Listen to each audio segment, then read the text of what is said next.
नाही, ठीक आहे, आनंद आहे की पहिल्यांदा तर खरं म्हणजे हे प्रकरण काढणाऱ्यांना शुभेच्छा. आणि हे प्रकरण सातत्यानं पुणे शहरातील मोठमोठ्या स्कॅम जमिनीच्या होत आहेत.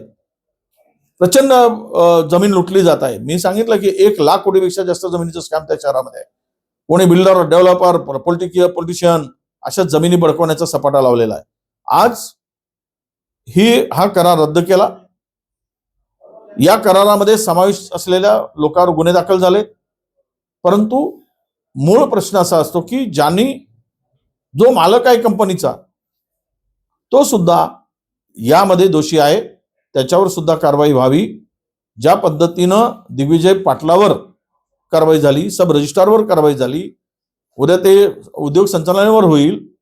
आणि महसूल विभागाने 24 तासामध्ये ज्यावेळेस हा प्रस्ताव गेल्यानंतर त्याला स्टॅम्प ड्युटीमधून सूट दिली, ते सुद्धा दोषी आहे. हे काय धंदा चालवला आहे सगळं महाराष्ट्रामध्ये. आणि दुसरा तर आता नवीन पुन्हा एक प्रकरण आलं. मी काल परवा 2 प्रकरण सांगितले. आज एक माझ्याकडे आलेलं प्रकरण, मी उद्या सविस्तर याची माहिती देतो आहे तुम्हाला. मी सर्वे नंबर सकट देतो तुम्हाला माहिती. पुन्हा सगळ्या चॅनलला देतोय, सांगतोय की आपण यामध्ये सुद्धा लक्ष घाला.